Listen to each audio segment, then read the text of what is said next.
So I just got the call. Sara is starting on some breast milk. I pumped already, and so they're gonna go look for it. But I just gave the permission for some donor milk.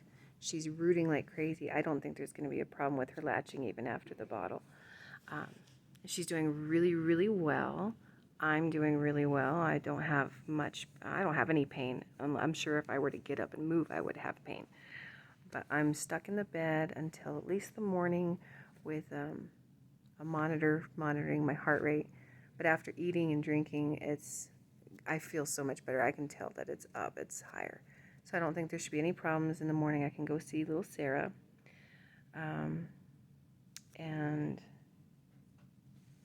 everything's just going really well. So I'm going to eat a banana here soon. I'm trying to drink a lot. They want me to drink a lot because I'm dehydrated. And I'm going to try to rest. I haven't slept I got up at 3 a.m. I went to bed at like midnight. I had like 3 hours of sleep last night, and now it's 10:10. And so Sara is 12 hours old. And what a day. What a day. I can't believe that I went into active labor. I feel so proud of myself. I got to the point where the contractions, like I could feel that slight need to push. I don't know how women do it without medicine. Oh my gosh, I really don't. But they do. Well, you have no choice if you have no medicine.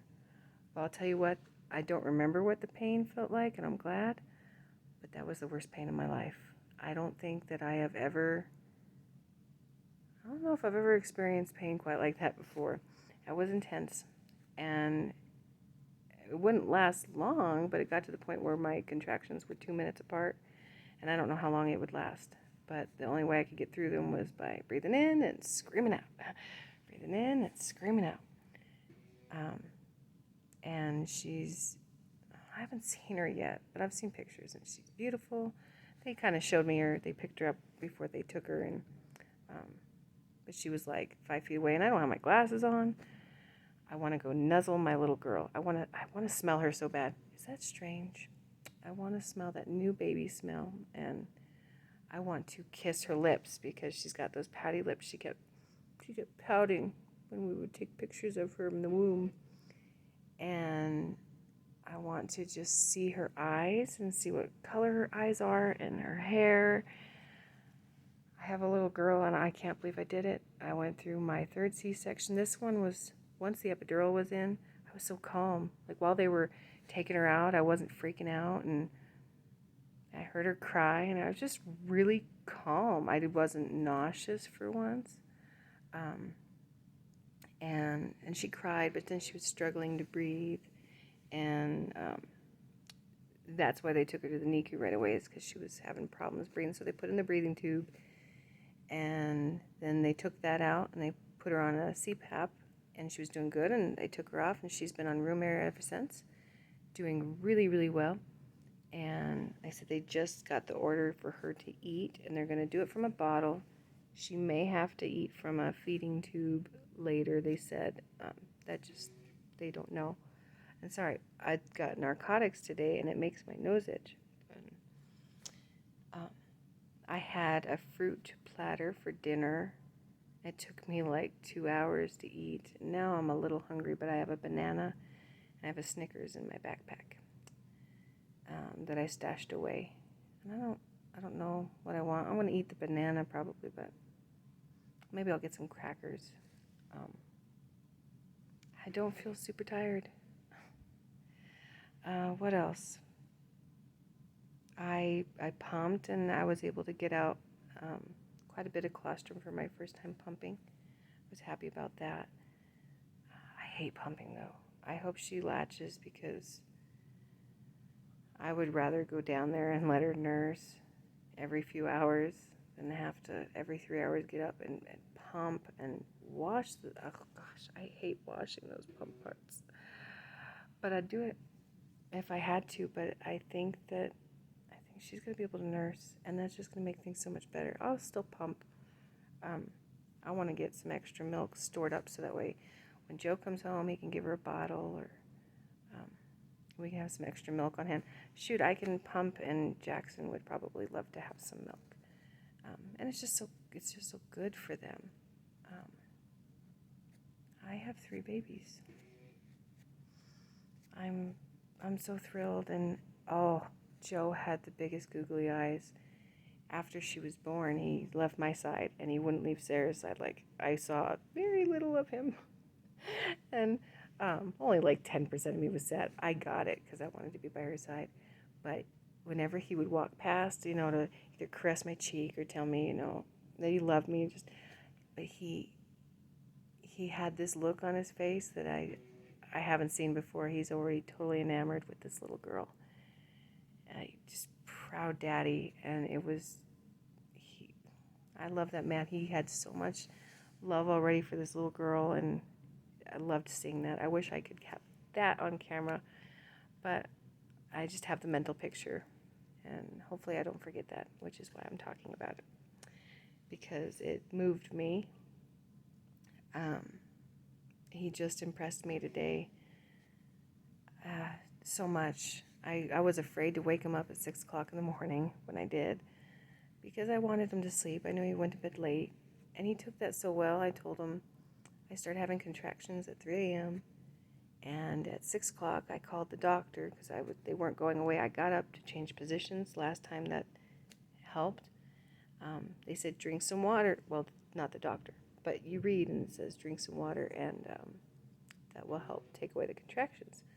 So I drank a glass of water, and slowly, but I threw it up, and that was a big red flag to me because I haven't thrown up the water before, and I could tell like my bowels were trying to clear out. I said, my contractions aren't going away. They really hurt. They weren't they weren't super consistent. They weren't always 5 minutes. They kind of varied a little bit. That's why I wasn't sure and I was hesitant. But they said that because I was having a C-section, if they were under 10 minutes for over an hour, even if they were random times, I need to go in. So they said, go in right now. So, okay, I have to go to Northern Springs. That's an hour away. I called Rebecca, and I woke her up at 6 o'clock. I don't know if she was already awake. It sounded like I woke her up, but God bless her.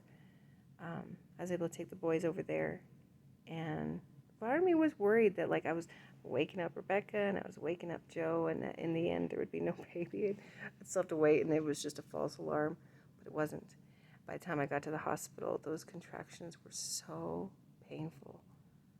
Oh, that was the worst, and they didn't go away until I got the epidural in, and then I was finally able to just kind of relax.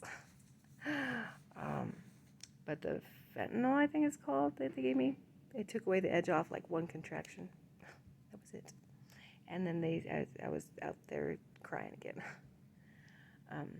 And then I was going to go to 10 minutes. So I don't know if I talked about the bleeding.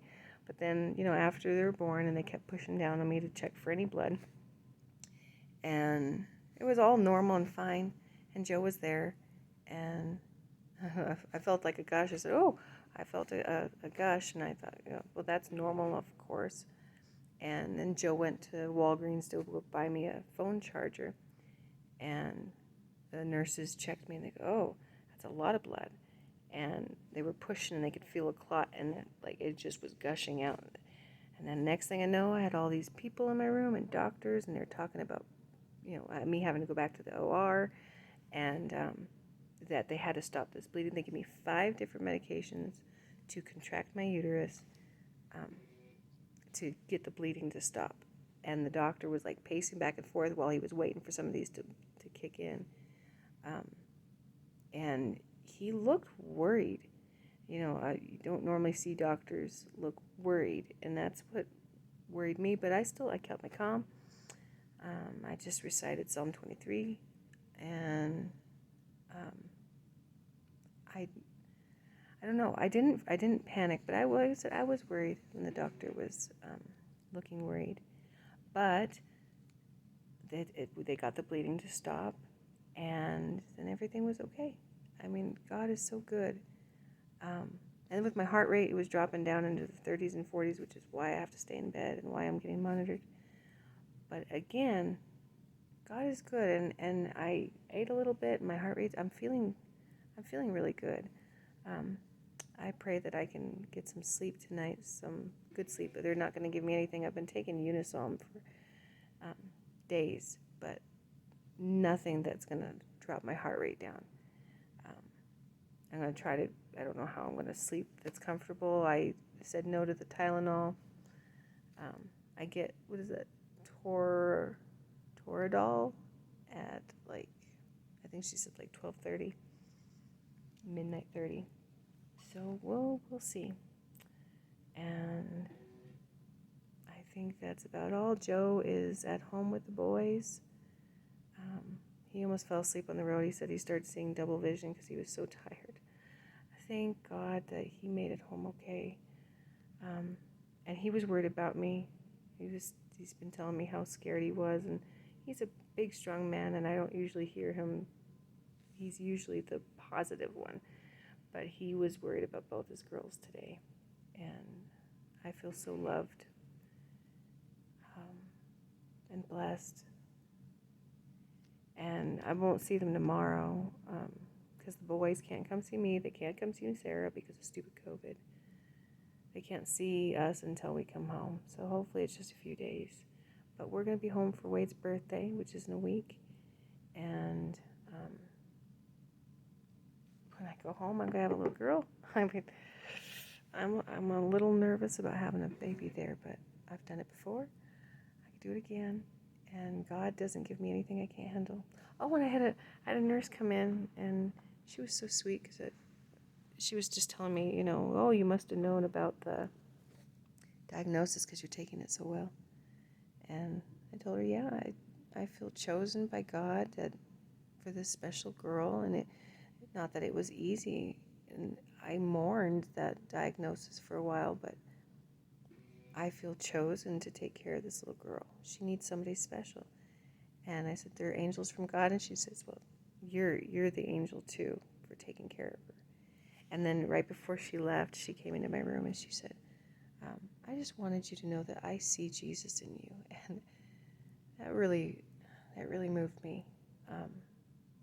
I could see Jesus in her too. You just know other Christians know other Christians, and we talked about spiritual warfare for a while, and it was so nice. I can't wait for Jesus to return. She doesn't believe in the pre-tribulation rapture. I do. We didn't talk too much about that, but we might talk more about it. She comes on Wednesday, and I just want to hear her thoughts about it. And so it is now almost 10:25. I'm tired. Finally getting some tired. I'm going to eat my banana. I'm going to finish my water, and I may put on an episode of Chosen. And thank God of how blessed I am.